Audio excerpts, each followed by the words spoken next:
Testing. Commissioner Barbe, can you hear us? You don't have an answer you're asking for, you can fill it out. Commissioner Barbe, But otherwise, I'm going to sit back. can you hear us?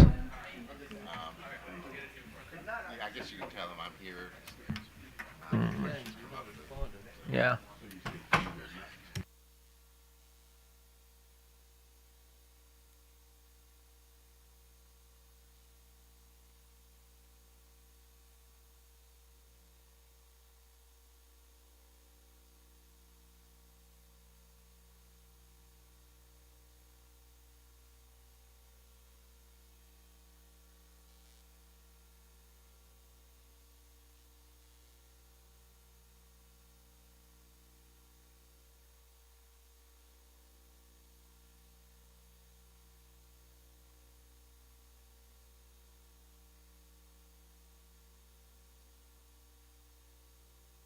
Guys, still hear me? Yep. Good? Now we can, yeah. Can you hear us? I'll mute myself. Okay, sounds good. Thanks.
All right, back on the record for case 9707, the future of gas proceeding, and we're going to be hearing from the Maryland Energy Administration. Good morning, Chair Hoover and Commissioners. I'm Joyce Lombardi, Maryland Energy Administration, Energy Policy Manager, and he has my card. Ryan Opsahl, Director of Policy, Maryland Energy Administration. With us, we have our counsel, David Shapiro. Great, so thank you for the opportunity, and thank you for the opportunity to come back fresh. You have our written comments, Yeah. and so we won't repeat those. We will try to answer some questions that came up last week as we go. And so just to start off, we're going to stipulate to two facts. Yes, safe and reliable gas service in the public interest is paramount. Two, no, there is no explicit ban on gas usage or building of new gas lines. However, neither of those facts contradict any of our recommendations. And our recommendations, which you have, align with OPC's petition, and they align with state policy certainly as it's developing since we filed, on greenhouse gas pollution, electrification, and affordability and equity in utility rates. And those 3 recommendations, just for the record: number 1, direct utilities to consider non-pipeline alternatives for all capital infrastructure spending. Number 2, have more focused and frequent long-term forecasting. Number 3, standardize metrics for identifying and prioritizing leaks with a focus on identifying the most hazardous or emission-producing pipe. There's some guidance on that we can talk about if you need. And just in response to last week's hearings and some of the questions from the commissioners, we're going to focus on the first of these. And that's really specifically how to help curb capital infrastructure spending here and now. And so MEA recommends, at a minimum, that you ensure that gas utilities demonstrate their consideration of non-pipeline alternatives, including repair or rehabilitation, such as pipe relining and joint encapsulation, targeted electrification, and demand response. And this would be for all capital infrastructure spending, including capacity and line extensions to the extent possible. Again, this is a floor, not a ceiling. So this would be something that MEA would recommend baseline coming out of this proceeding. So picture this. You're a utility, you've got 13 blocks of 24-inch cast iron pipe in a crowded urban area. There's numerous turns in the pipe. They're along a tree-lined street. You've got single-family homes, apartment buildings, playground, house of worship, mom-and-pop stores, eateries. Turns out every joint is leaking. What are your options? Traditional replacement, time-consuming, requires a lot of permitting, and when you're digging up the street, you're releasing a lot of greenhouse gas during the replacement process. It is very disruptive to homes and businesses, and is it expensive? Technologically and legally, you have safe, durable, and less expensive options. For example, joint encapsulation. Clean and seal the joint, not the whole pipe, safe and effective, as BG testified. It's very common. In fact, in 2023, their data to PHMSA suggests that the majority of their leaks were from the cast iron joint failures.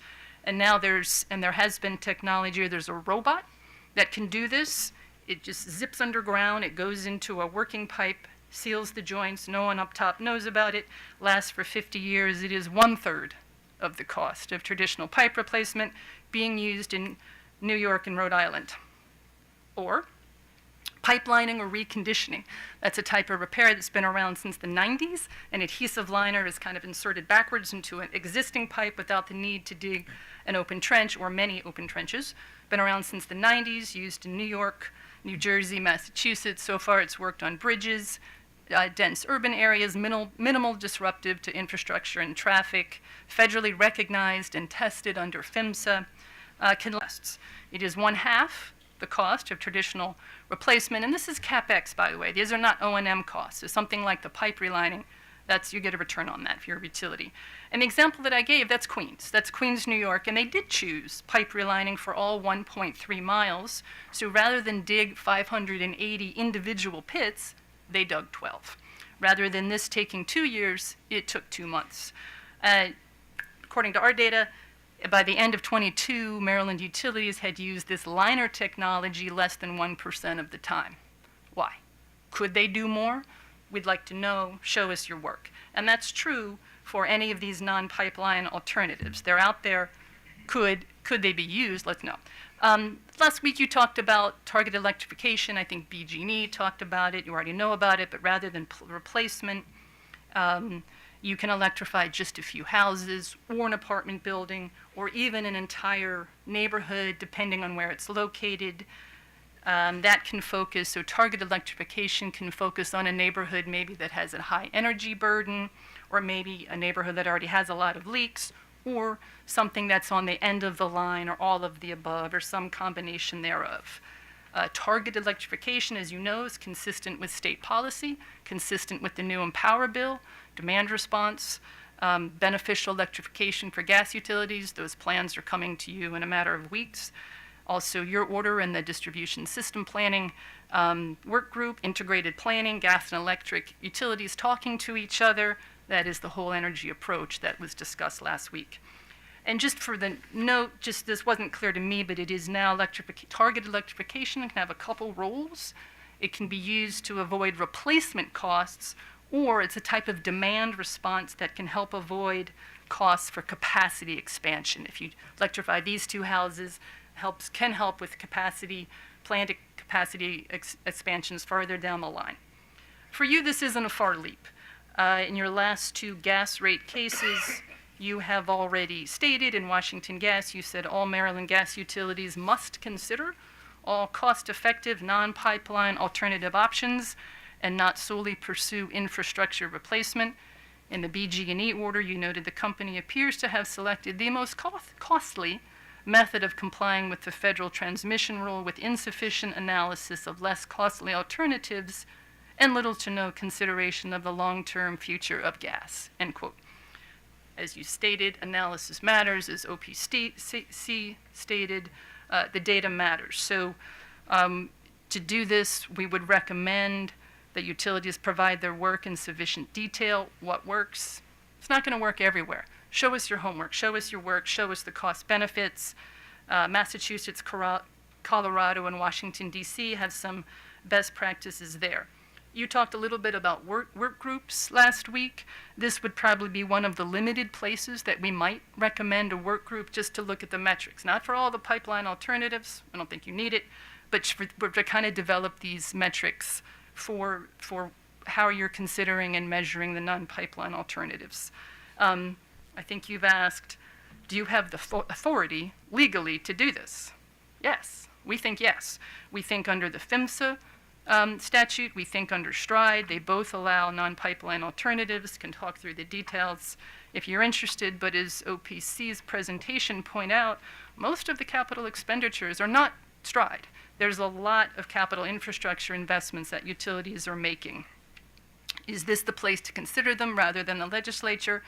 Yes. I mean, as a matter of fact, during the kind of non-pipeline alternative STRIDE bill in the legislative session, at least one of the utilities went down and said the legislature is not the place to talk about this. The 9707 gas planning hearing is, and here we are. Just another note, just from our comments, we did focus as part of this, kind of the whole package on better prioritizing hazardous leaks. There's new advanced leak detection standards coming out from PHMSA, audit in New York, technical conference in DC, so there's been some developments there.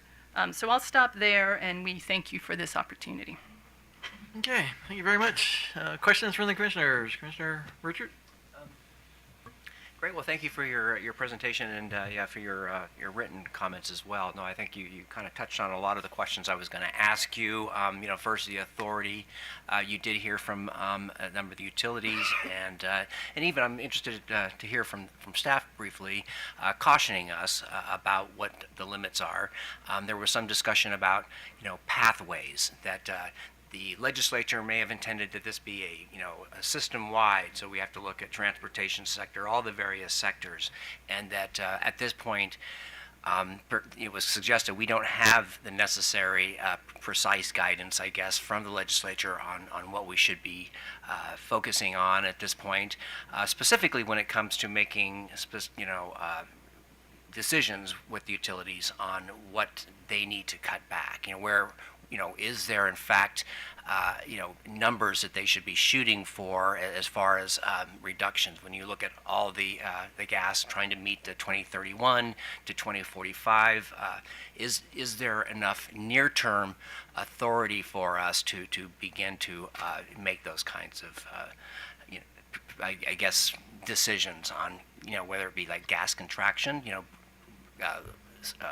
making the whole system, beginning to smaller, because we hear from the utilities that they were suggesting that, well, if we have customers at the end of every single one of them, that we'd have to continue to invest in the entire system to serve. So I guess as I'm rambling here, I've just wanted to really, these are the things we've heard from the other parties, our limits. Where are the areas that you think we should look at in the near term as far as trying to align ourselves with state policy? I think there's at least 5, right? Climate Solutions Now Act, those are the greenhouse requirements, right? Greenhouse gas reductions. The Empower Bill.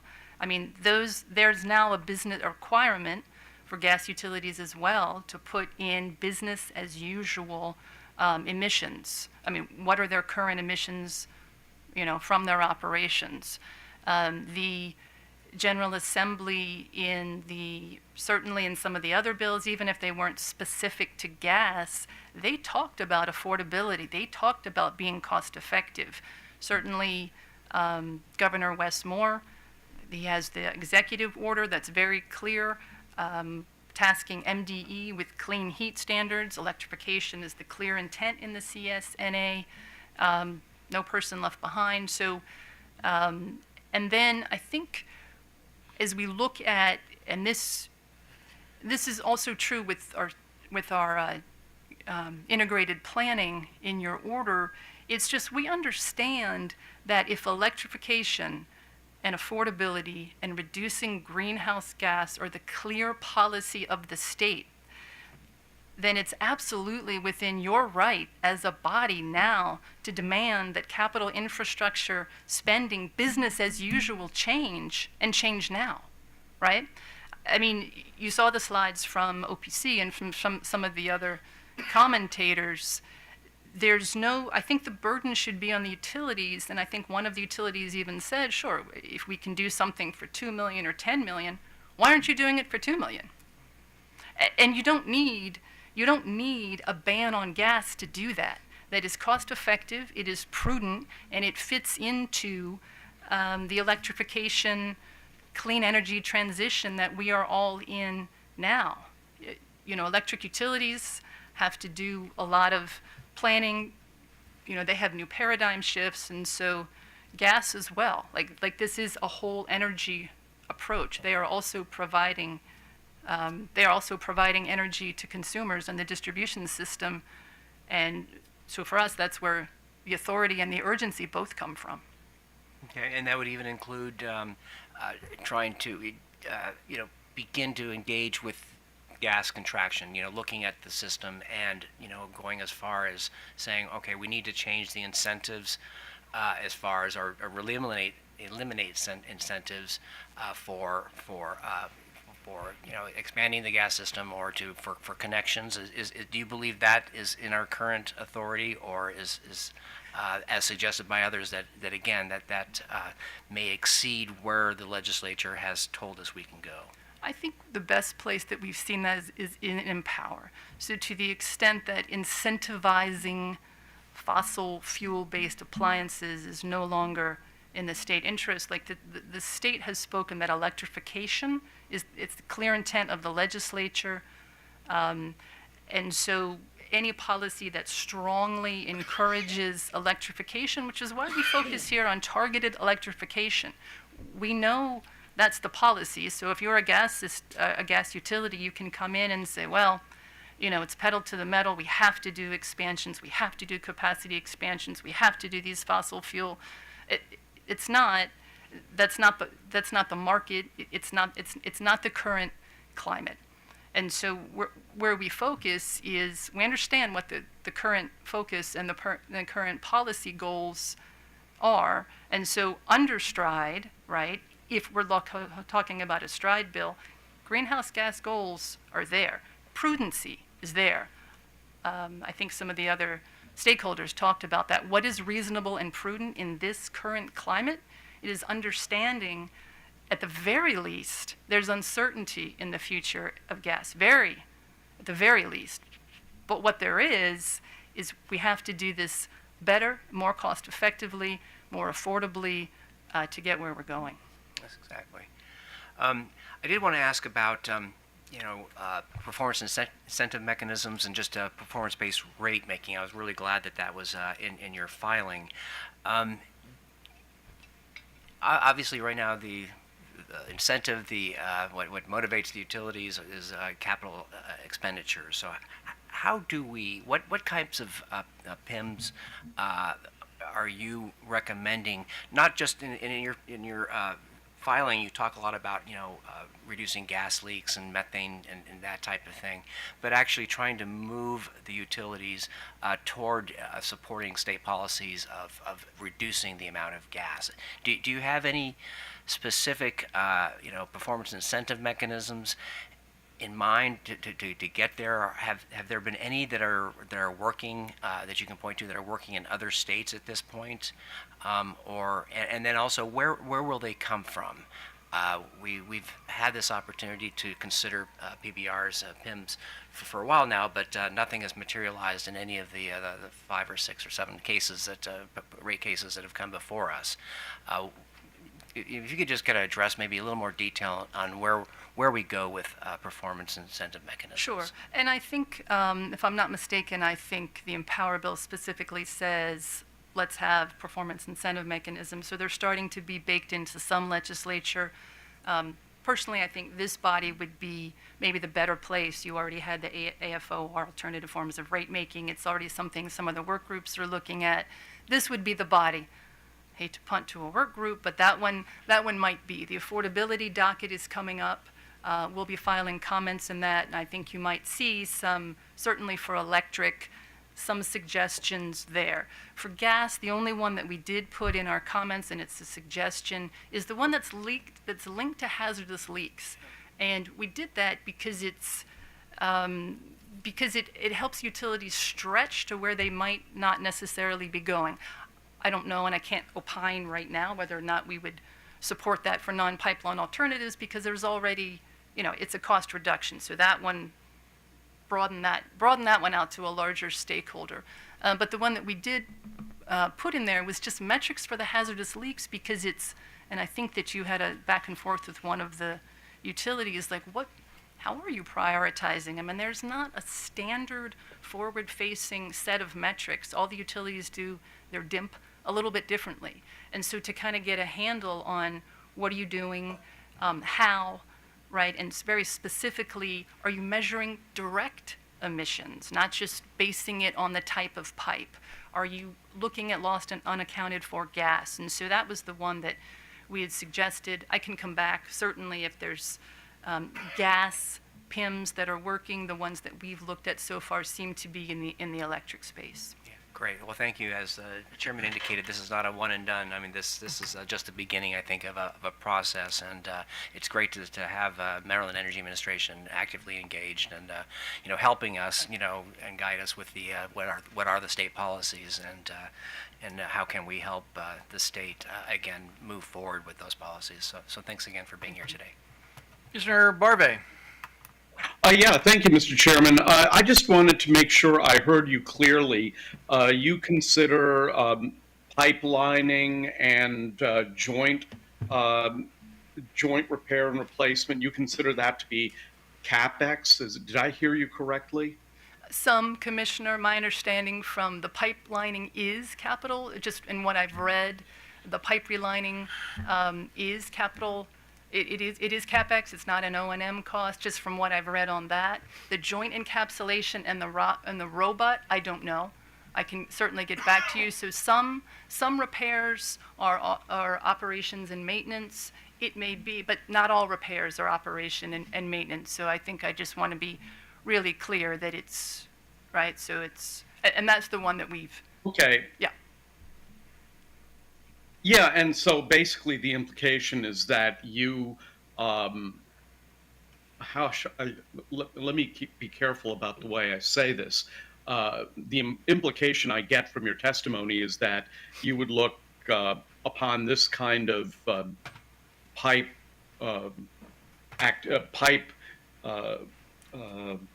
refurbishment activity as a CapEx type investment that we should use as an encouragement for that, as opposed to complete pipe replacement. In some cases, I think what we're saying is, show us your homework. If you come in before you and you have, 10 miles of pipe replacement, open cut trenching, dig it all up, show us that you looked at, would pipe relining be appropriate there? Were your joints leaking? Did you try joint encapsulation? Would the robot work there? I mean, I think there's, technologically speaking, there are alternatives out there. And so whether or not they're capital, so my short answer is yes, these are all capital infrastructure investments, whether they're expensed, repairs, operation and maintenance, or they go into rate base. That's not, we're not necessarily opining on that, but if you can do it as safely for a long time and it's more cost effective, show us why not. Or show, you know. Well, the impression I got from your testimony is that you wouldn't be averse to us using this, considering this as a CapEx type expenditure so that we could encourage that versus an entire pipe replacement. That's the implication I got from your testimony. Oh, I understand. Right. No, not necessarily. I don't want to commit us, but no, not necessarily. If it's CapEx, it's CapEx. I mean, we're not opposed to a rate of return for work that has to be done. It's just what has to be done, what is most cost effective, if I'm understanding your question. Yeah, I think I understand your position on that. Thank you very much. Thank you, Mr. Chairman. That's it for me. Mr. Schlesman. Morning, Mr. Lombardi, although we're getting close to noon. Talking about the non-pipeline solutions, the notion of targeted electrification, I think, is kind of an interesting idea. We think of it, you know, when we talk about electrification, it's kind of an all or nothing thing. And what you're suggesting is you don't have to do it all. You can do pieces of it. And so to follow up on that line of reasoning, have you thought about also just reductions in gas usage, whatever that means? And so it could be, so you could look at, you know, sort of weatherization, insulation, sort of, you know, plugging the leaks in a house to reduce the gas usage and consequently the energy burden on the homeowner, and that could be combined with targeted electrification where it makes sense. So there's a lot of flexibility in that. If the goal is ultimately reductions in energy usage, but also mindful of the cost of moving away from gas and to total electrification, because you've heard some of the arguments about the huge cost burden on particularly low and moderate income customers. But if you are flexible in how you look at sort of, you know, the reductions in gas usage, whatever that means, and where you get the biggest bang for the buck in terms of weatherization and insulation, that should be some of the focus. And then looking at targeted weatherization. And the nice thing about that is that it can then, you know, we can bring in some of the renewables opportunities for you know, community solar and other ways of engaging low and moderate income customers, but also within the idea of trying to avoid an additional energy burden on them in terms of costs. Yes, 100%. I'm glad you brought that up. I mentioned demand response, but then didn't get back to it. So Empower arguably can take care of that. I mean, the Empower, right? The part of the new gas plans coming include demand response, I think, and Colorado has a statute for non-pipeline alternatives. They actually define non-pipeline alternatives as demand response, which is the energy efficiency usage, right? It goes to usage, and so in our comments, we want it all, right? So not just your capital, not just your CapEx, your infrastructure, but your capacity expansion, your use less. Here's how. Rebates, IRA rebates, will be incentivizing some of that, right, for the efficiency and power type things, some of the air source heat pumps that we have coming. So yes. And maybe geothermal in the mix as well. So glad you mentioned that. It was also in my notes. Targeted electrification, huge. I mean, huge example of targeted electrification that's coming where, you know, we've reserved $9 million for geothermal, and targeted electrification is one of the considerations in the legislature when you all are reviewing where they're choosing to prune the gas system, and does that, would that be a neighborhood for that? So yeah, I'm really glad you brought Yeah, that. no, I actually, the idea of targeted electrification is a much easier pill to swallow than the sort of, all or nothing. And it also, it gets us focused on what makes the most sense for an individual as opposed to just, full-on electrification. Agreed. And just to be clear, for us, targeted electrification is in the context of non-pipeline alternatives, right? It's not an or. And just since you asked last time, Rocky Mountain Institute and National Grid have a really good publication on this, and there's some others that kind of really help broaden our understanding of what targeted electrification could be. Okay, that's all I have. Thank you. All right. So this actually might be beyond your ability to answer today, but does the Maryland Energy Administration think that the General Assembly should repeal STRIDE? Well beyond my ability to answer today. But I can say this, and I put it in my comments. I mean, we feel that the STRIDE law, as written, allows you to demand non-pipeline alternatives at a minimum, right? As it's written today, you heard others, it's discretionary. There's a lot you can do with it, in our opinion.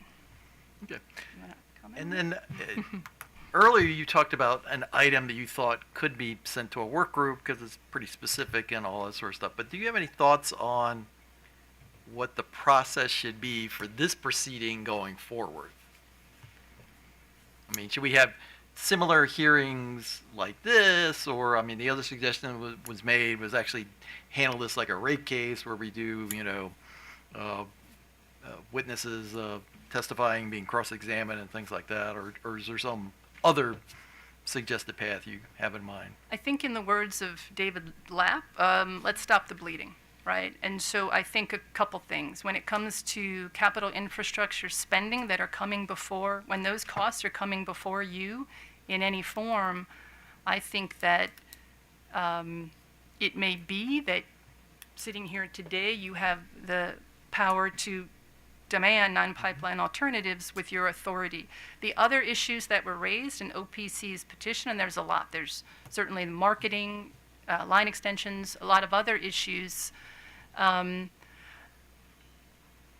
We'll see. I guess my caution from Washington, D.C., they just, you understand that they divided, they have a technical conference on leaks, and then they divided some of their other proceedings up into maybe 3 different. And so I think my caution would be, while we are gathering information, our comments kind of focused on the low-hanging fruit, which is non-pipeline alternatives. I think most of us agree that capital infrastructure spending, those are big costs, right? And that kind of gives us and ratepayers breathing room if we can bring some of that down now for some of the other topics which might be more closely tied to future of gas long-term, 10, 20 years out.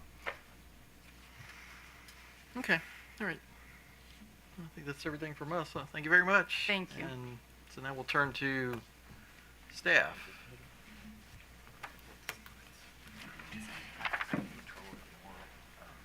Yeah, that's fine.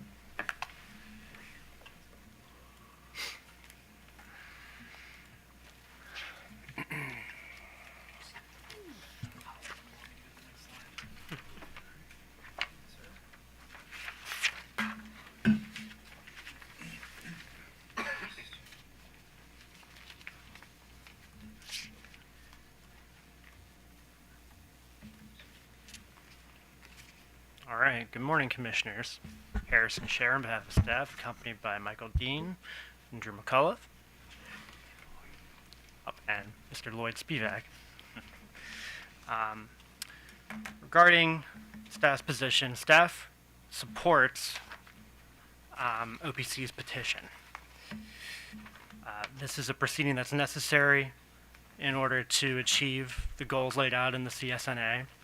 However, staff emphasizes that there is uncertainty about the role of the state's gas utilities. There are substantial legal and legislative issues associated with altering the regulatory model in the way suggested by the OPC petition and possible limitations on the Commission's authority to act. The Commission has broad authority to regulate the gas companies under the Public Utilities Article. However, all provisions of PUA 2-113 must be considered. Changes in Commission policy should proceed through a rulemaking. It should be a very thorough path that we move forward, no rash actions, and policy decisions regarding a transition away from gas should be consistent with guidance from the General Assembly. Delving into our Commission authority here, PUA 2-112 gives the Commission jurisdiction over each gas company and states that the powers specifically granted by law and those implied needed to be carry out its functions are to be construed liberally. And additionally, PUA 5103 and 5201 provide the Commission controls the extent to which a gas company may exercise its franchise, which include the Commission authorizing a gas company to discontinue or abandon a service under a franchise right or permit if the Commission finds that the present or future public convenience and necessity allows the discontinuance.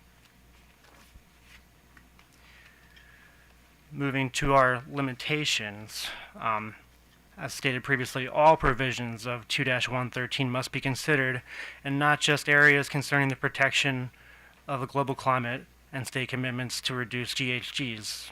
The full list include the public safety, the economy of the state, the maintenance of fair and stable labor standards for affected workers, and then also, of course, the conservation of natural resources, the preservation of environmental quality, including the protection of the global climate from continued short-term and long-term warming based on best available scientific information recognized by the Intergovernmental Panel on Climate Change, the achievement of the state's climate commitments for reducing greenhouse gases, and the protection of the public service companies' infrastructure against cybersecurity threats. The statute doesn't provide any weight to any specific provision, so the Commission must exercise a balance of its statutory powers. There isn't any one provision that should take really priority over another.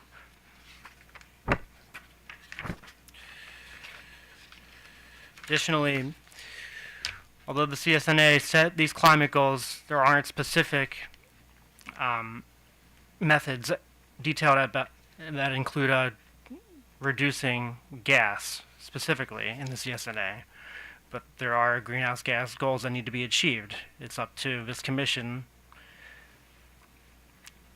to figure out how we can get there, along with help from other agencies. The General Assembly has given the GHG reduction goals enacted, but it has not mandated exactly how those goals will be achieved. So, in the end, it's the responsibility of the General Assembly to set the course by choosing a GHG reduction pathway and enacting enabling legislation. Some other legal issues that may come up would be impacts that this proceeding would have on the regulatory compact, as well as the utility's obligation to serve, possible constitutional taking argument, and then, as I was explaining before, the PUA's obligation for utility franchises. And then there's also the issue of federal preemption. In a recent case in California Restaurant Association versus the City of Berkeley, federal statute, the Energy Policy and Conservation Act, was used to preempt a local building code that prohibited natural gas piping. And we detail that decision in our comments. Good morning, Commissioners. Drew McAuliffe on behalf of staff. I'll be taking over for the next few slides. Just to level set some numbers and some facts. So all these charts came from our comments that were originally filed back in October. And so that's why the data only goes through 2022, because at that time we were not finished with calendar year 2023. So it's been discussed, that gas customers are decreasing across the state. That's factually inaccurate. Every gas utility has increased their customer count since 2014. There's been 8% growth in gas customers from 2014 to 2022, which is about an addition of 84,000 customers. So, the y-axis here is a little misleading. So I do want to point that out. It's about a little over 1.16 million gas customers to about 1.27 million gas customers. So we also heard from BGE in their discussion of decreasing gas customers.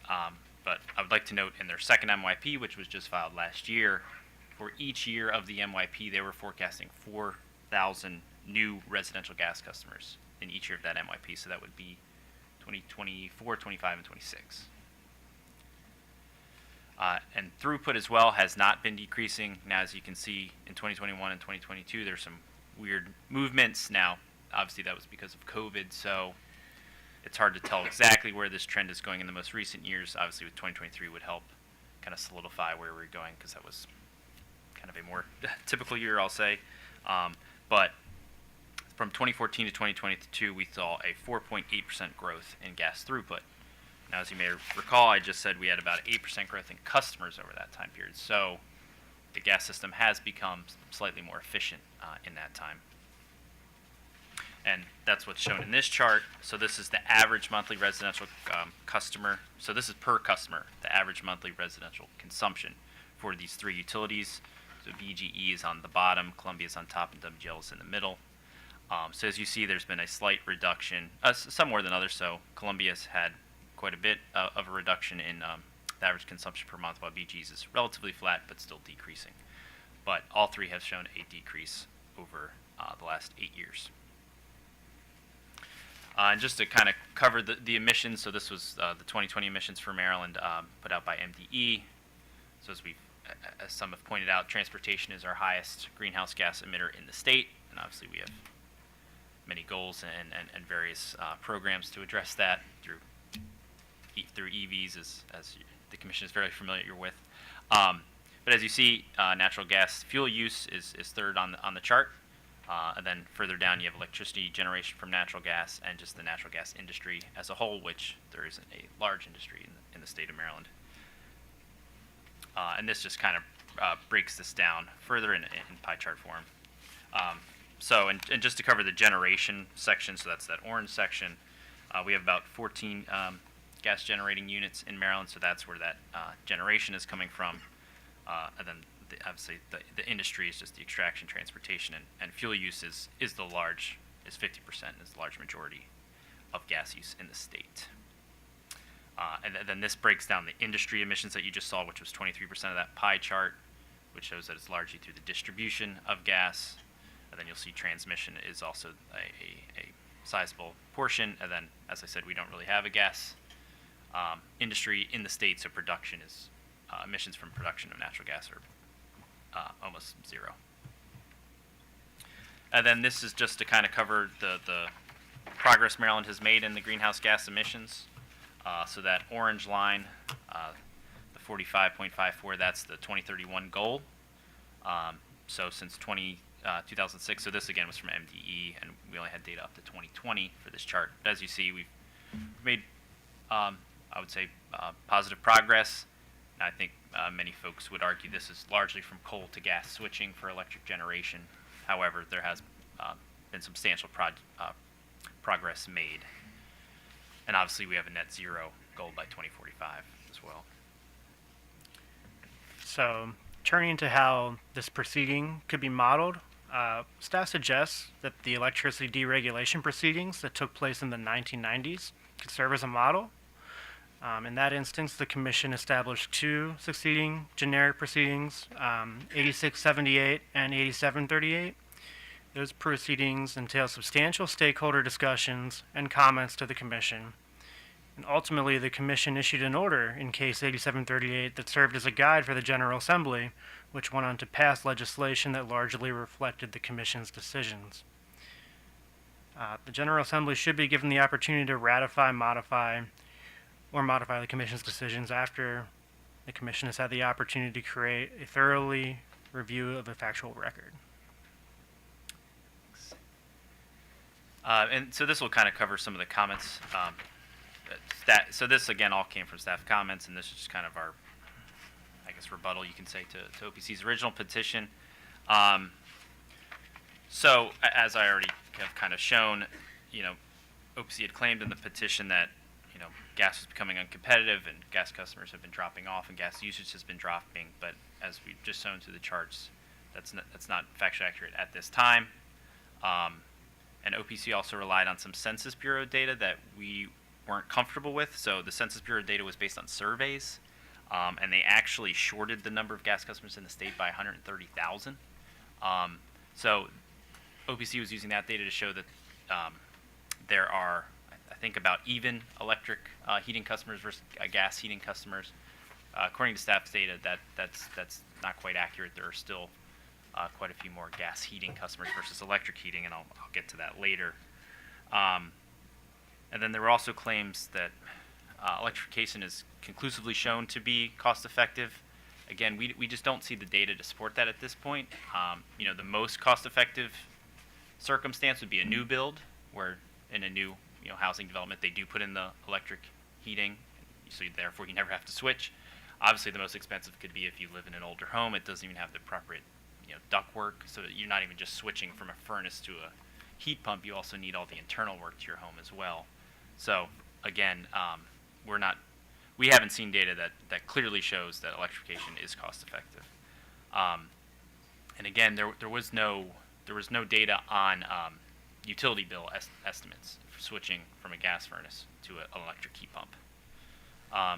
And so if this electrification is occurring, as OPC claimed, it's minimal, and it's smaller than the number of new gas customers that are joining the system. I apologize, I don't have the table in the slides, but on table 8, it was on page 39 in staff's comments, you can see that, so we have data from 2013 to 2022. So electric heating customers in the state had gone from about 40.1% to 43.9%. So there is an increase there. But gas heating customers had gone from 49.5% to 49.8%. So the gas heating slightly increased, essentially stayed flat, and electric has increased. But so what that most likely is showing is that customers are switching from, say, propane or oil to electric, and are not necessarily switching from gas to electric. But again, that's hard to say, but this is just to show that really the gas heating stock of customers has not dropped as a proportion of the population. So, and staff is not asserting that gas usage will not decline or that electrification will not occur. It's just we feel it's been a lot of definitive claims that this is occurring, and the data really just doesn't show that at this time. And so this slide will talk about the priority track that OPC brought up in its petition. So we agree that it's possible or desirable to review some of these practices, and they could be helpful for reducing emissions. Now, we don't think anything should be acted upon at this point, and nothing should be predetermined. So there were the 4 items that OPC flagged. So the first one is procurement practices. Now, the comments didn't specify between supply procurement and pipeline capacity procurement. Needless to say, staff doesn't feel that there needs to be a review of this at this point. So the supply is really purchased on a yearly basis. So if they're seeing a reduction in supply, the utilities will purchase less supply. There's no need to change their practice for that. Capacity is a little longer time frame. However, it's snapped up immediately if utilities get rid of capacity. And there are usually these kind of 5-year reviews of their contracts. So if after 5-year period, just say this review comes up, the utility does have the ability to drop that capacity contract, pipeline contract. So again, we feel like those are short enough time frames that it gives utilities plenty of wiggle room. And particularly with capacity and pipeline, the last thing we want is utilities to get rid of capacity prior to when they should and not have enough gas to serve, during a winter cold snap. The second priority track was the gas line extension policy. Staff does believe this is appropriate for review. Again, we don't believe anything should happen right at this moment. So we brought, there's some discussion of subsidies and things like that. So particularly for residential customers, I know specifically for BGE and I believe for the other utilities as well, typically they don't pay any upfront fee for a service line extension. So again, staff feels that that is ripe for review. You know, on the electricity side, customers, residential customers typically do pay a service line connection fee. And you know, the utilities have these various economic tests to determine whether a customer pays a fee or not. So we feel like that is ripe for review, and that's one way to use economics to maybe slow or reduce gas expansion. And you know, this is well within, I believe, the commission's right. You know, the BGE gas line extension is a buck sheet every year. So it's really up to the commission how to determine how that works. Staff's comments went into a little more detail because there are some issues with, you know, current customers would then have to, the new customers would then be subsidizing old existing customers because the existing customers were subsidized for their extension and these new customers are not. So there are some equity issues, but we feel like that one is ripe for review. The other priority track was the marketing practices. Again, staff feels like this is ripe for review.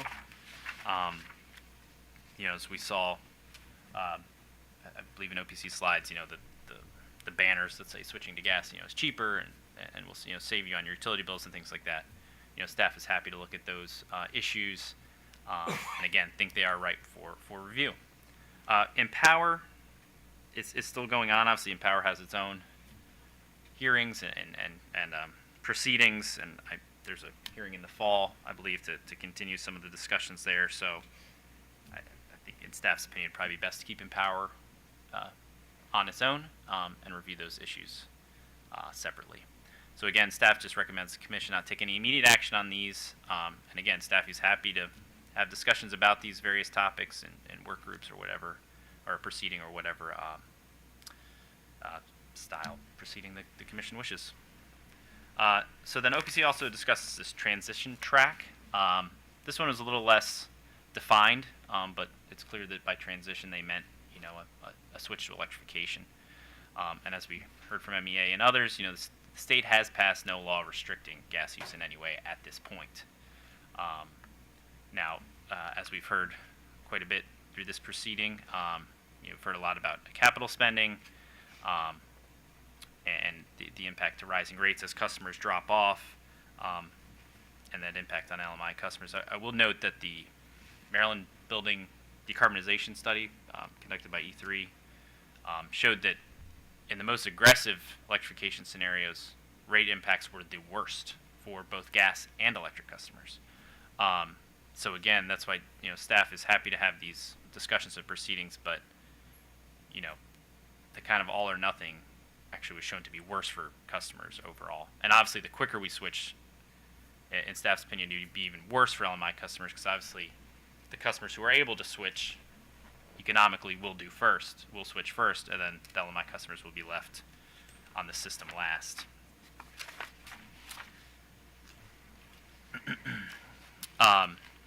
Yeah, so as I already kind of covered this first bullet, but so yeah, the building decarbonization study looked at that 4 pathways, and the highest electrification pathway, which moved the quickest, had the largest and fastest increase in gas rates and electric rates as well.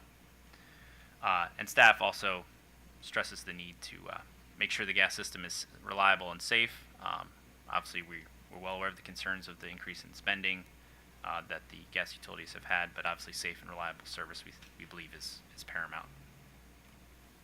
And then lastly, that I'll cover, staff did point out, you know, we could have some feasibility studies. You know, I know folks want things done quickly, but at least as a proceeding, we think these things need to be discussed and or answered. So for the technology feasibility study, for example, this is just looking at the technology. So does the technology even exist? Just say for hydrogen, for renewable natural gas, for geothermal, for anything really. And you know, that's what we'd look at in a technology feasibility study. The financial is just what is the cost to ratepayers? What is the cost to taxpayers if they're involved in any way? Capacity feasibility is just, do we have the skilled labor? Can the grid handle it? Are there even enough, you know, heat pumps to go around to switch that many customers that fast? Those kind of concerns. And then the human feasibility study is just the willingness of citizens to switch. So as most have noted, there is no statute on the books that limits gas expansion or forces customers to switch at this point. So obviously you need the willingness of the citizens of Maryland to undertake the switching as well, and that's not something we've heard much about in this proceeding. Yep, that's it for me. Go on to some of the engineering issues. Yes, I want to talk a little bit about the gas infrastructure investment. So, on average, utilities have spent $600 million per year in infrastructure under STRIDE. BGE, CMD, and WGL all have STRIDE programs that are intended to remove leak-prone pipes and appurtenances. STRIDE-related investment has two possible conflicting effects regarding Maryland's GHG goals. They directly reduce GHG emissions consistent with the goals set by the legislature in the STRIDE statute by repairing leaks, but at the same time, the new installations have lifespans of 40 years or more, which may be disadvantageous to the future if gas systems serve a smaller customer base, with lower throughput before the infrastructure is fully depreciated.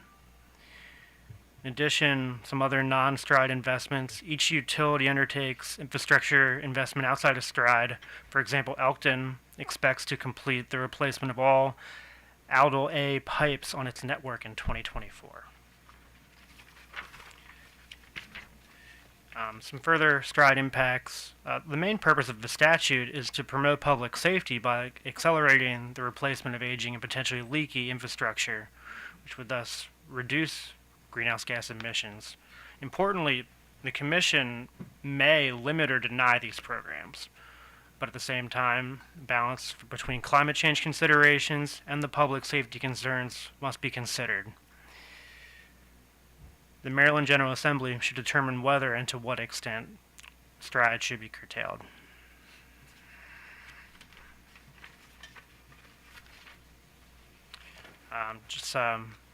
Going over some basic statutes here, federal safety standards, Title 49 Code, CFR Parts 191 and 92 help to address the safety and reliability of the pipes. Code of Maryland Regulations, 20, Subtitle 55, Supplied Service by Gas Companies, and Chapter 9 addresses the safety.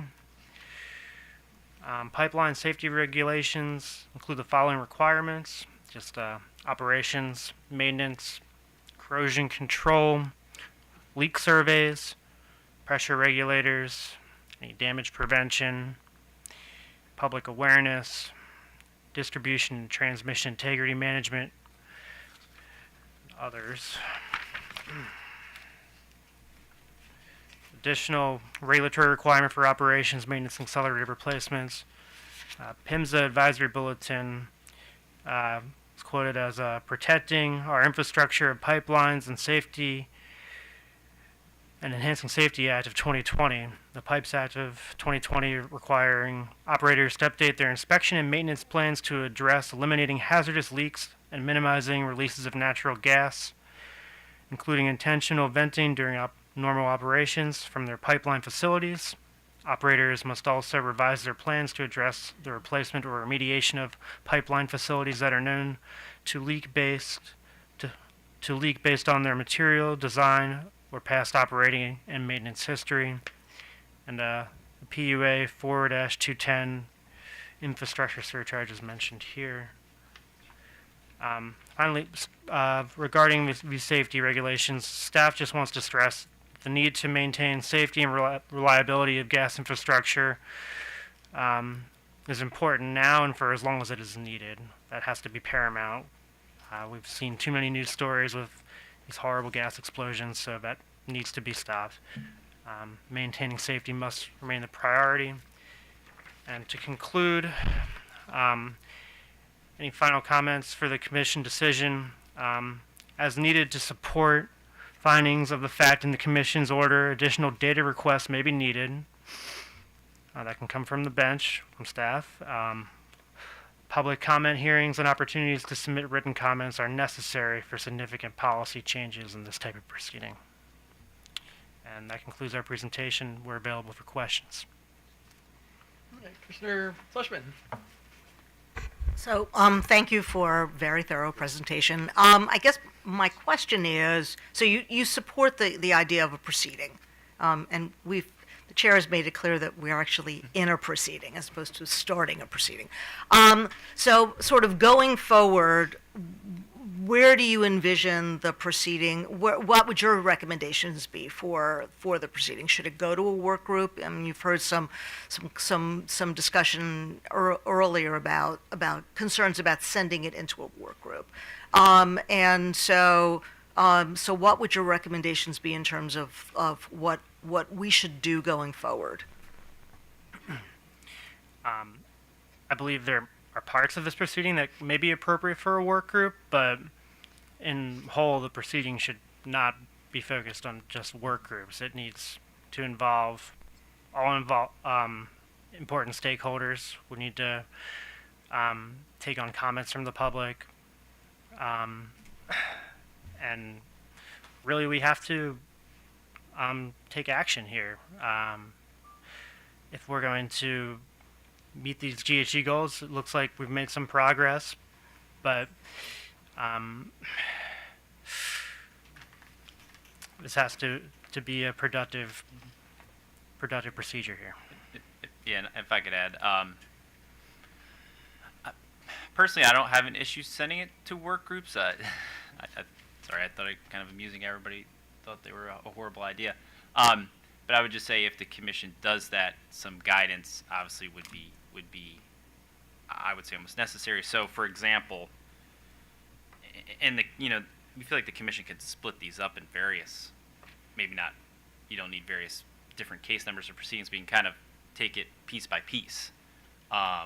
So, for example, I know OPC looked at California's future of gas proceeding. I'm not exactly sure what they called it, and I looked at it as well. They kind of had these scoping questions, how they referred to it, and they kind of address them as they go, so they don't do everything all at once. So, for example, for the gas line extensions, the commission could say, we immediately want to set up a work group to look at the gas line extensions, and we want X, Y, and Z covered or explained and provided as some sort of recommendation to the commission, and we'll hold a hearing to review that. And I don't know, the utilities have to file tariff changes to enact these, or maybe So the commission could go various ways about that, whether you want to approve the new, because we also believe these things should be statewide. So gas line extensions can vary.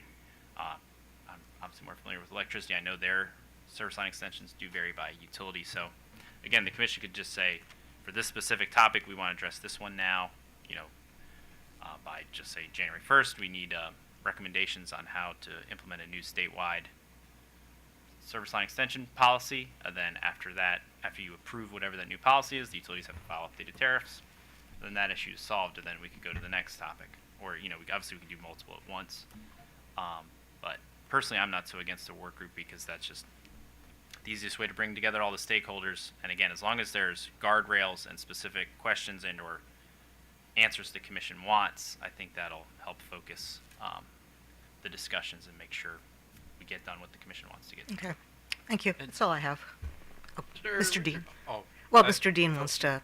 I was just going to add that Earth Justice did file the Massachusetts order Right. on this, and they took 2 years, and they conducted not just a legislative style hearing, but actually conducted fact-finding. They issued 7 rounds of data requests to all the companies,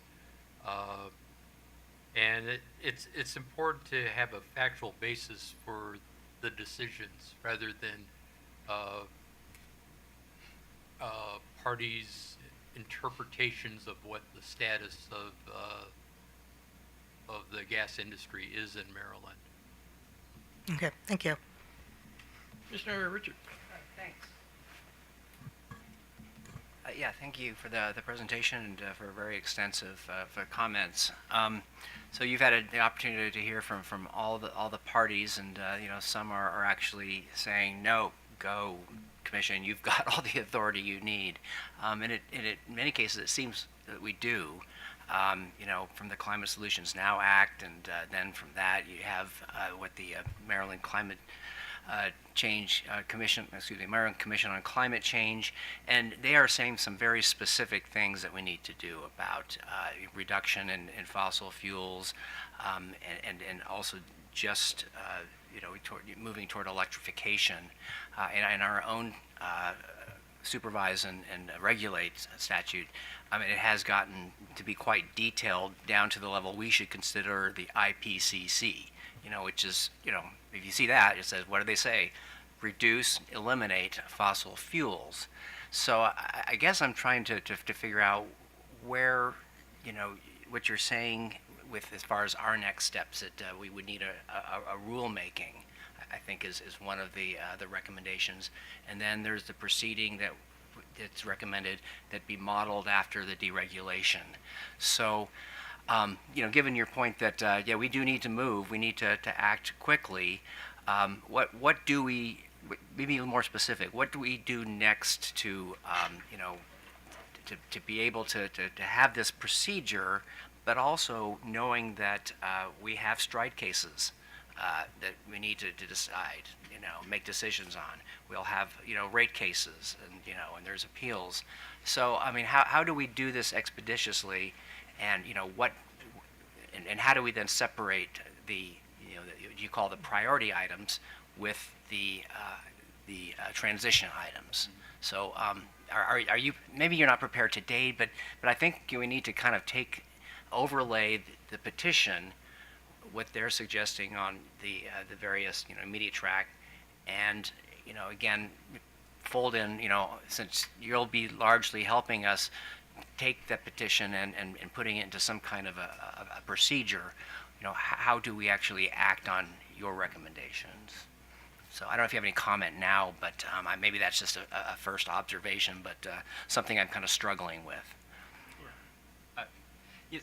I think there could be, like I was trying to describe to Commissioner Suchman, you could have two ongoing, I'll just call it proceedings at the same time, where, like I was saying, you could address priority issues now, and then we could have kind of a longer term proceeding for the transition, where there's kind of bigger questions that need to be answered.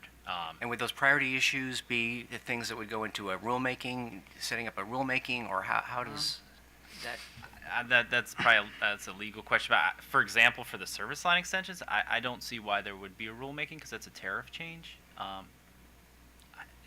So, and then marketing, that may require. I don't know if. Well, I mean, for Stride, for instance, the commission has the authority to either accept or deny those proposals. So that could be one way in starting to shape this future. And I had another question on that. I was going to say, you said before we curtail Stride, we need direction from the Maryland legislature.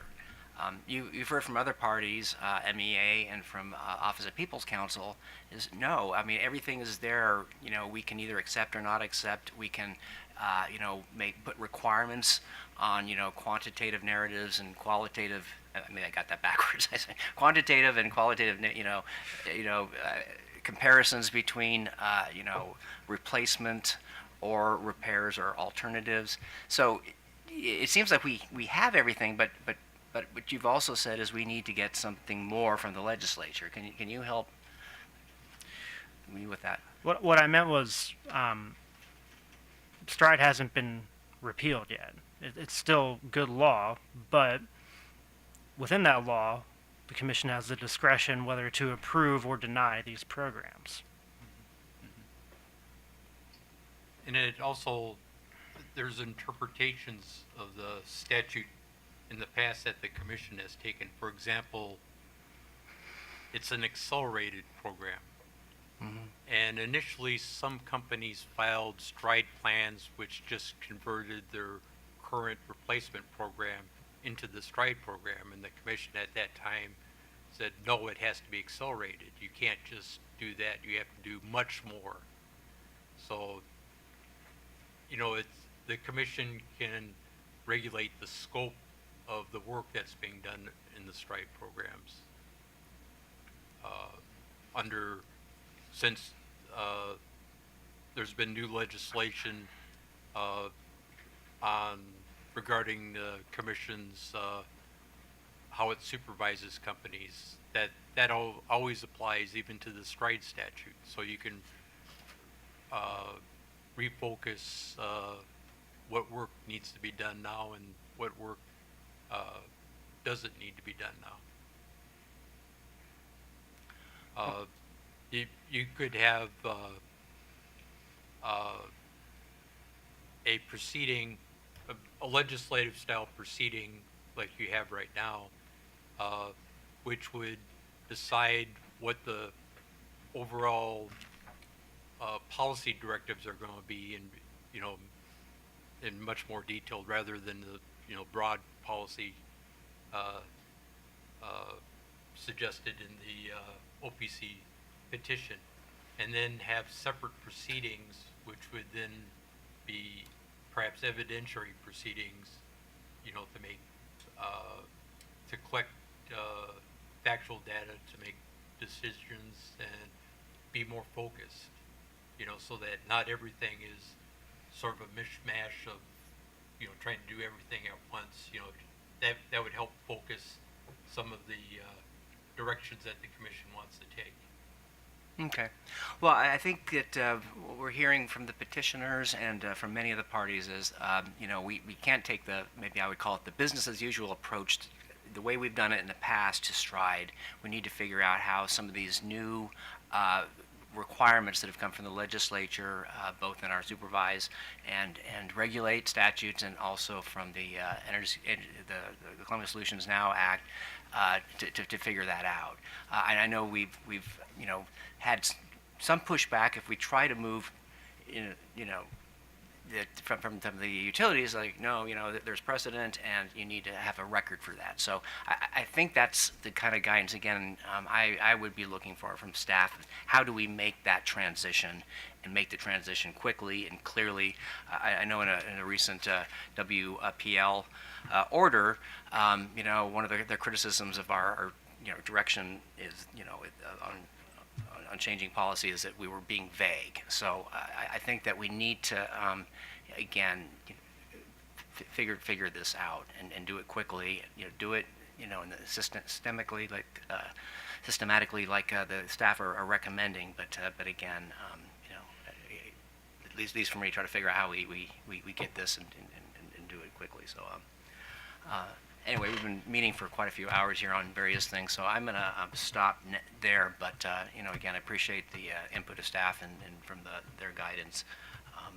Again, it'd be great if you can go back and take what you've heard from the other parties at this point and figure out how we move forward with the urgency that I think you recognize and you said we need to have in this matter. So thank you. Chair. Commissioner Barbe.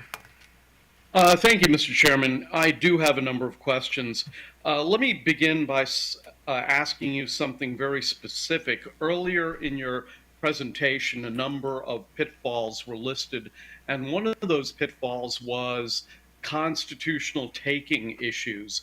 So I'm just curious. I've been trying to think of examples of that, and I'm drawing a blank. Give me an example of an action that we would potentially take that would constitute a constitutional, that would end up becoming a constitutional taking. I think what I kind of helped formulate that, and I think what I had in mind, specifically, at least in my mind, was the idea of the utilities franchises and the rights that go with those franchises. To the extent that anything the commission, or for that matter the General Assembly, might do that abrogates some of those rights, that could conceivably implicate takings law. So that was kind of the thought that was behind that. Right, but you don't have a specific example of a thing that we ought to avoid doing. I think, and this probably also goes beyond your legal mandate generally, if you were to try and decide that the utilities cannot extend gas mains, period, beyond where they currently are, even though they have franchises that might give them the right to do so. That might be problematic in that concern. So, I mean, and this may be because of my lack of understanding of what the franchise is, but if we were to say no more new extensions and no more new customers, you feel that the inability to to expand is a form of a taking? Conceivably, it is. I mean, because that is a right. I mean, the franchise in general, I guess the simplest way to describe it is the right to build and construct lines within a given area. That's kind of one of the most basic elements of what a franchise is. And that is a right that the utilities have that has some value to them, quite a lot of value conceivably. And so abrogating that right could implicate takings law. I don't know that that is the case, but I do suspect that would be a challenge that could occur if it were to. Well, I And mean, this is- I obviously regulated utilities are different from private companies, but the notion that an inability to expand constitutes a taking is something I'd want somebody with an expertise in to assess. I mean, I would really like for a constitutional attorney, maybe it's not a constitutional attorney, maybe it's just a regulatory attorney to look into, because, and I may be wrong about this, I just can't imagine taking away from somebody the ability to expand as being a taking. It just doesn't feel right to me, but that's something that we should look into. Okay, so let me ask another question, and that I'd just like for you to opine on a position that's been taken by MEA, which is that in an effort to contain costs for customers, they have argued pretty powerfully, I think, that instead of replacing pipelines, that we should instead find a way to incentivize or require leak detection and prevention, joint encapsulation, pipeline lining procedures. I would presume that you would have no objection to that if we were to take that as a policy direction. That I assume you would not think that that would be legally problematic, right? You assume correctly, Commissioner. Okay. I think that's well within the scope of the Commission's powers. Okay. Next question that I'd like to ask, one of the investor-owned utilities testified in an interesting fashion. They said that when considering, they made the argument that we shouldn't only be considering natural gas. We should be taking a whole energy philosophical approach to all this, meaning that you have to, if you're going to reduce natural gas usage, you have to make sure that you have plenty of electricity as an alternative. And so the implication of that testimony was that we really can't reduce natural gas usage unless we are also aggressively expanding the creation and distribution and transmission of electricity. I mean, do you see that as a valid philosophical way to approach this issue? It is in the sense that, if your goal ultimately is zero net emissions or very low fossil fuel usage, I mean, I think to say that to get there you have to take a holistic approach is pretty accurate, but I also think that a lot of that is well beyond the scope of what the Commission's powers would ordinarily be and would require further authorization from the legislature. And you've seen some of it actually happen already. For example, with what the legislature has done in promoting battery storage facilities. They've passed a piece of legislation that has said there will be a very substantial increase in the battery storage capacity in the state over a relatively short period of time. And it is the commission's job to do everything it can to make that happen within reasonable cost bounds. So the legislature has done some of that, and I think probably more of that needs to happen. Does it really, though? I mean, the legislature, I happen to know a little bit about this. The legislature has explicitly, the legislature's explicitly said that they are in favor of moving in the direction of electrification. They may not be specific about it. They may be leaving those specifics to us. There's no question that the CSNA law puts the state of, points the ship of state in the direction of electrification. So really the question I suppose I have, maybe I should have asked this question more specifically. Does the state mandate toward reducing fossil fuel usage and moving in the direction of electrification, doesn't that kind of imply that we should get moving on transmission capacity and battery capacity and clean energy generation capacity, and that if we drag our feet on those other things, in effect, we're being pro-fossil fuel. Isn't that a logical way to look at the problem from a broad philosophical perspective? It is, again, there are limits to what you can do. For example, on transmission policy, the legislature, again, has given specific instructions with some things. For example, with offshore wind, they have said that the commission is required to facilitate this. But I mean, transmission is clearly a very expensive proposition. Well, everything's expensive. It certainly is. It's also one that engenders a certain amount of opposition in the areas where it's going to happen. Well, everything has opposition, doesn't it? And again, it does. And it's also something that's covered in large part by federal jurisdiction. And I mean, when you're talking about transmission, you're talking about interstate facilities. So it may not be something that Maryland can do alone. And again, the commission, I mean, certainly we can have contacts with and try and work in concert with our sister agencies in other states. But again, there are limits to how much the commission can do without specific authority. But let me address the whole issue of specific authority. When we were in the legislature, we were very aware of the fact that we couldn't micromanage the Public Service Commission, and we also could not micromanage investor-owned utilities.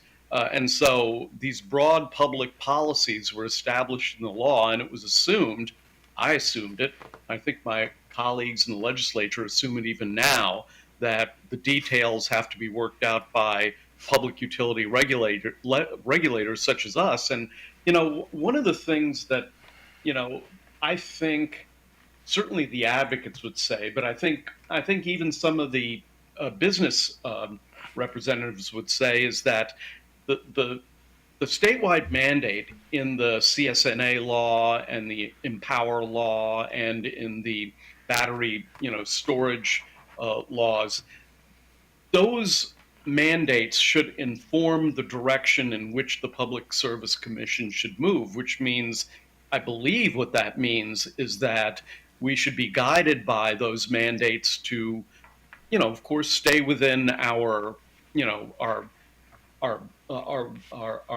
lanes. Of course, we can't, just start blatantly doing things that are outside of the ambit of our authority. But I mean, I would think that, we don't need any more state legislative instruction on how we should be informed in our decision making, don't you think? Well, I think the legislature has set very clear policy that we should be moving towards greenhouse gas emission and ultimately net zero emissions. That is very clear. But I also think,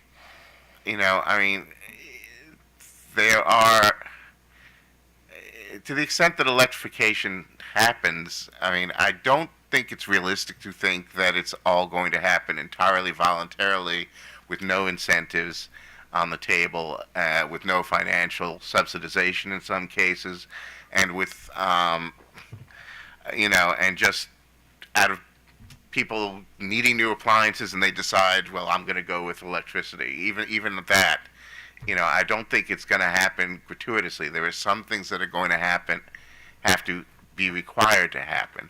Now, one thing the commission cannot do is it cannot it cannot raise funds or appropriate funds for the types of incentives or for subsidies for low-income customers. The commission has the authority to direct a few existing funds in certain directions, and it can probably do that, for example, through Empower.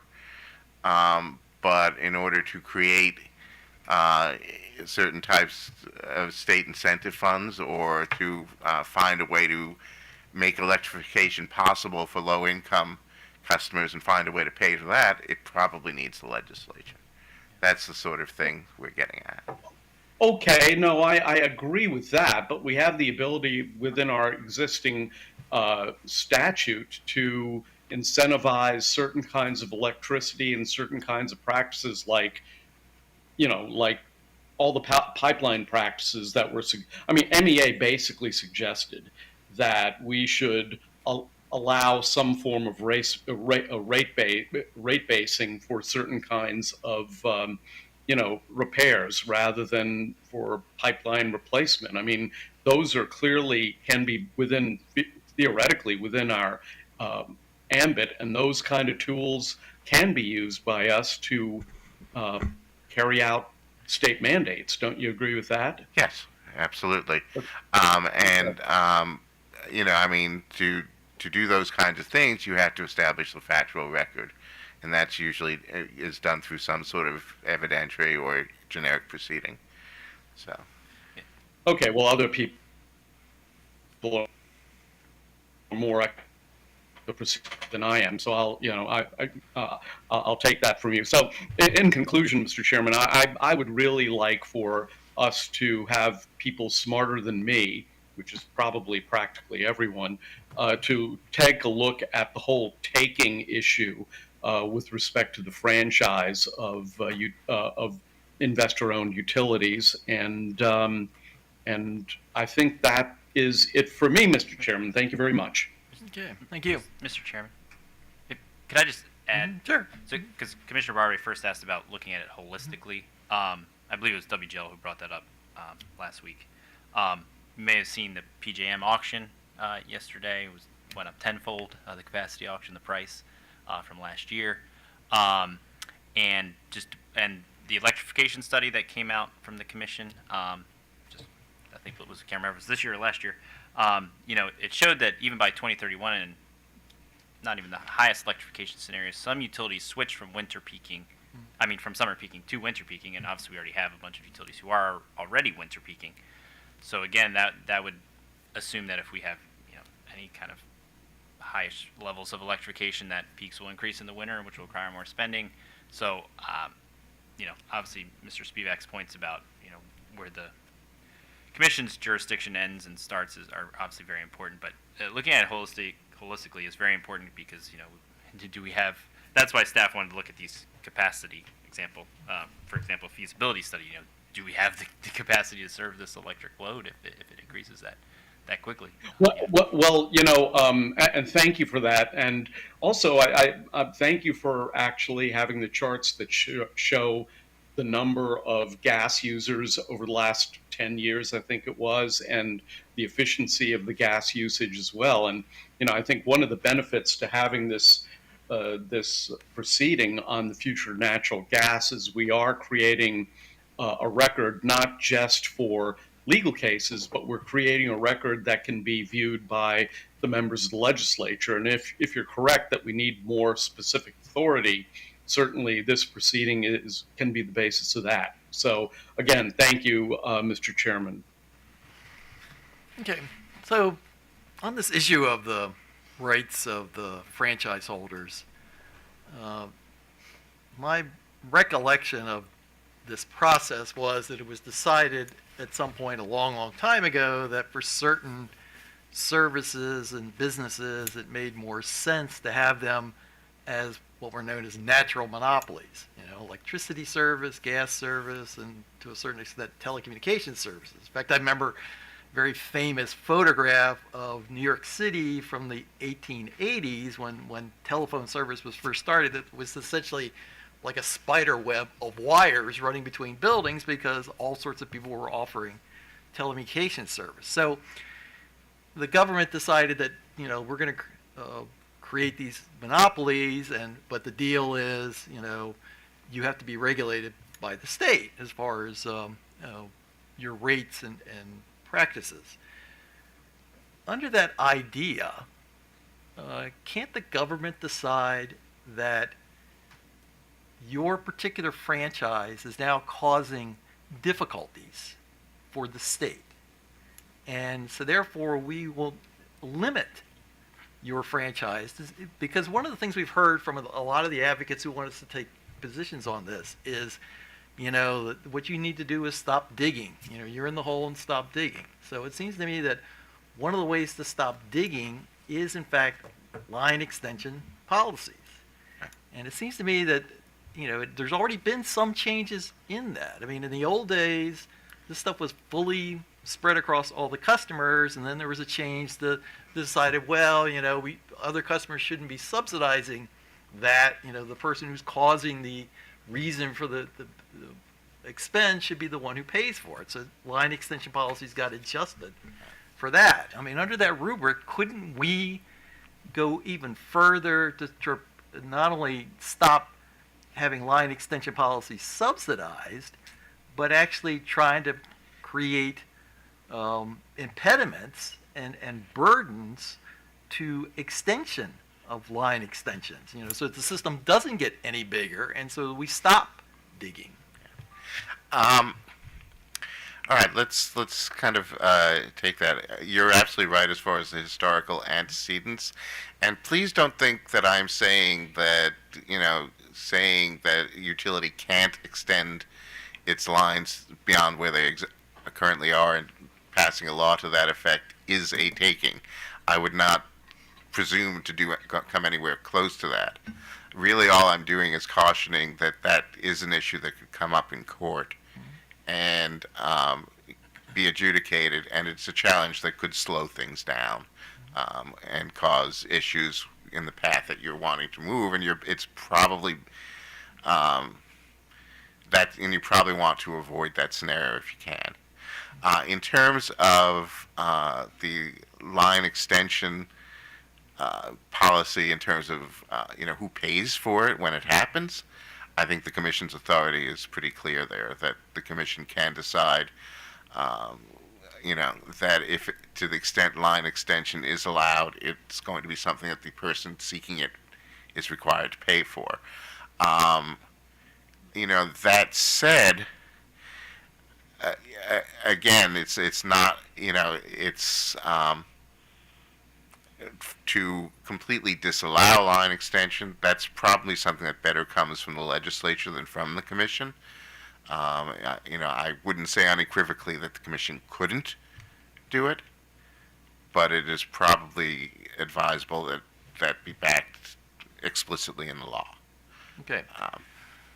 Now, regarding Stride, you know, we heard a couple days ago that, you know, under the setup of the Public Utilities article, you know, we actually have the ability to ignore or deny a Stride filing made by one of the companies. Now, today we heard from MEA that we actually could, you know, if we don't deny it, you know, require the companies filing a Stride plan to give us examples of non-infrastructure related stuff that they could do in order to address it. I mean, is it staff's view that we have this broad-ranging authority to restrain Stride, or do we have to go to the legislature and say, look, you know, this is no longer makes any sense, you know, if you're trying to push electrification, if you're worried about the impacts of natural gas usage, you should get rid of this? The commission has a lot of authority to restrain Stride. I think the sorts of analyses that MEA suggested, I mean, if the commission wants to require that the utilities demonstrate that they have looked at all the alternatives, and that the one they have chosen is truly the most cost-effective that will maintain the system's safety, I think the commission can certainly do that. I think if the commission simply were to declare that it will not entertain Stride proposals, at this point that would be contrary to the continued existence of the statute. So, I mean, I think the commission has to remain willing to make a fact-based determination when a Stride proposal is presented to it. All right, and then the last thing regarding the process going forward, you know, I read in your comments and I heard today these allusions to what happened with the electricity business in 1999.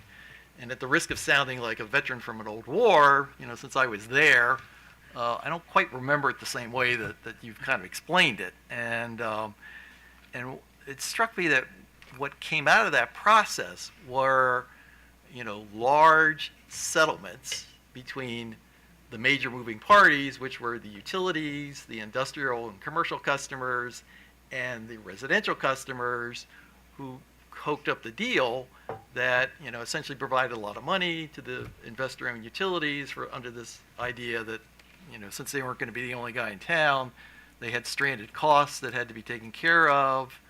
The commercial and industrial customers got early access to competitive electricity, which is what they wanted, and the residential customers got a rate freeze period. And you know, what was said on those deals was, well, everybody got something, nobody got everything, but they wound up causing a lot of problems, you know, later on down the road because of things that happen. I guess I'm wondering, I mean, is that really the right kind of model we ought to be following for this? Your memory is accurate. I think you and I are maybe some of the few people in the room who are veterans of that, and I was a latecomer to that when it happened. The settlements is about where I came into the discussion. But I think we were talking more in general terms. I mean, there were as a generic proceeding, two generic proceedings, where the commission established its policy. That was then ratified by the legislature, and yes, you are right. A lot of this was done via settlements because there were a lot of issues, particularly around stranded costs, that were going to essentially make it very difficult to move forward unless they were settled in some way, shape, or form. So, you know, that was ultimately how it came about. But if you recall, the legislature also acted and ratified those settlement agreements. You know, the legislature took action that basically put into law what had been negotiated among the stakeholders. And, you know, that was, yes, I mean, you know, there were certainly unintended consequences that we have become aware of in the 20 years since all of that was kind of wrapped up.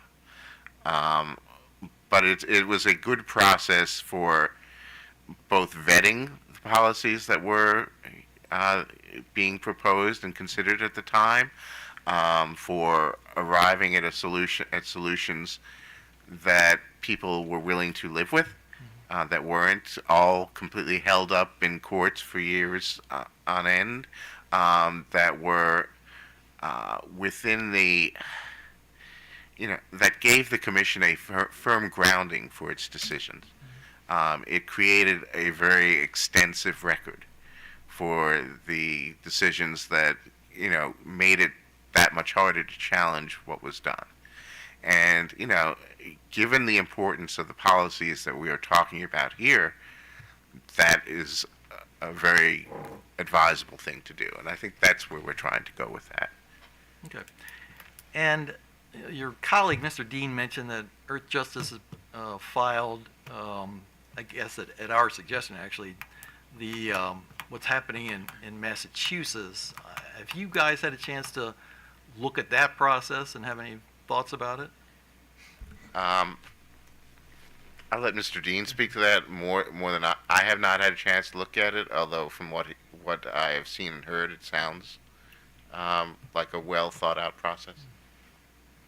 Well, I brought it up mainly because some parties have filed suggestions that the commission doesn't need to do any more fact-finding, that the commission should just issue orders, and we have everything we need to do. And I found those to be inconsistent with what Massachusetts did. And as always, if the commission is adopting new policies, we want to make sure that they're policies that can be defended and that we don't have to spend a lot of time trying to justify the decisions that were made later on, that we have a basis that everybody can look at, and that we also include the public in the decision making. And especially since in some cases it looks like we're going to take from the public what could be described as their right to choose what types of fuel they want to use. And there's good reasons to mold the state in that direction due to the greenhouse gas reduction goals. But it's one thing to say the state has to be doing something, and it's another thing to say that particular people or a whole neighborhood say. You know, there's at least one filing that says, describes, well, just take a neighborhood and make them do this to start with, and